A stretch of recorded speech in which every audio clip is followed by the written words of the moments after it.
We're late. 5, 4, 3, 2, 1. I'm John Miglash for the Wisconsin DMA and the International Society for Strategic Marketing. Okay. Well, let's jump right in. I got a lot of stuff. I got a lot more stuff than I can cover. And one of the things I want to say right off the bat is noon today, Chicago time, max ROI and chaos. We're going to talk about how you can use machine learning and AI to understand your customers. And we've got a couple of brand new case studies that we're going to talk about a little bit, and really good. But before we do, let's have a little summer fun. Roll that beautiful bean footage. Brings back memories.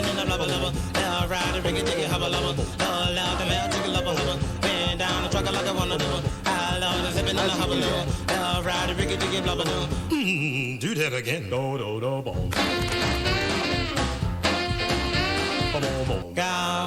You know, some things just make summer, like Bush's baked beans. Okay, and while we're on that note, there's been a little bit of controversy about the big media platforms, and I'm including Twitter and YouTube and Facebook, and they have a special exemption because they're private companies and they can do whatever they want, and they have these special permissions that they can't be sued for whatever they do about their content. And so this week they flagged a Trump ad that, well, we'll just show you what it was. It was from Carpe Dunctum, and when I saw it, I laughed. But you may not laugh because it's a scary, terrifying view of America. Okay, let's see if I can. What in the heck is going on here with my framing of this? Let's see if I can get it to, I can't even get it to move. Okay, there we go. That's better. Okay, good. Good enough, right? Terrified toddler runs from racist baby. Now, this is Carpe Dunctum, so you have to maybe understand if you don't know who that is. He does memes and goofy stuff, and no one, as far as I know, controls what he does. He does whatever he feels like.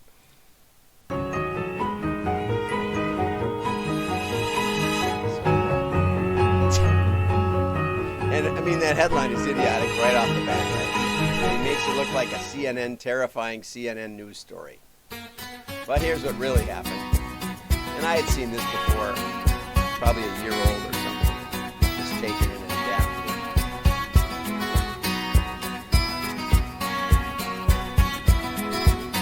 So they give each other a big hug and then they take off running. And that's all there is.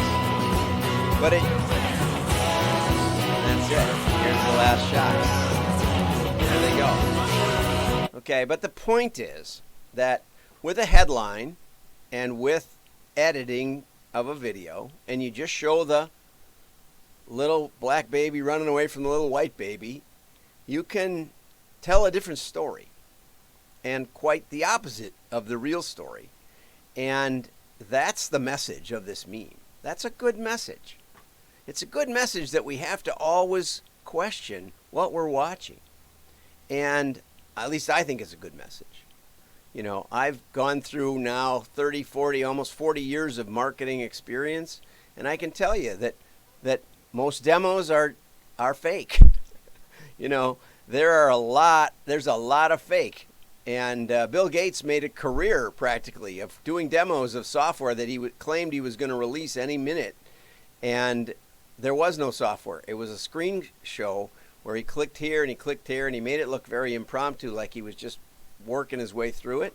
There's a whole chapter on Bill Gates' abilities in Accidental Empires. It's a great book by a journalist who followed the emergence of the digital world. And so we live in this weird world where you can see it with your own eyes, but it isn't what you thought it was. And the story is very different. And so I wanted to show you that because backing up from that, a lot of advertisers are clamoring for greater censorship. And of course, that video, as far as I know, has now been taken down on Facebook and taken down on some other platform, I forget. But it's been removed from several platforms. I found it on YouTube, so good for YouTube. And ironically, both the left and the right claim inordinate censorship. And so we're walking into a dangerous area where advertisers are demanding that free speech and really creative, that's a commentary on the digital age. It's not. And maybe CNN in addition to that, but not explicitly. That's just made to make the video feel real. But it's a commentary on not only the news, but on the way we twist the truth. And so now let's go over to the PDF, if I can find it. Okay, so Twitter calls out Trump tweet and puts a manipulated media on there. Now, the irony is that the video is about manipulated media. So I guess it's right to call it that. It's obvious to someone who knows what's going on that this is manipulated. It, in fact, makes it obvious. It tells you it's manipulated media. So in a sense, Twitter's doing them a favor. The trouble is, it's not on all the videos. It's not on the news. It's not on the hospital scenes that were from Italy, though they were purported to be from New York. It's not on the Brazilian brush fires that were purported to be raging last fall that were actually from 20 years earlier. I'm not saying there weren't brush fires, but often, my daughter was a news editor at Fox. She said often we would just try to find the best video that sort of got the story told, not that it was necessarily from that place and that time. So it's very common. And as marketers, I think we need to take some responsibility for that. We need to tell the truth. I think it was, oh man, it was a big agency. I think it was McCann Direct, and it said, and in the lobby was a plaque, and its motto was "The truth, well told." That should be our motto. That's probably enough for today. I'm John Miglosh. Have a great day. Like and share. Your friends will think you're smart. Bye-bye.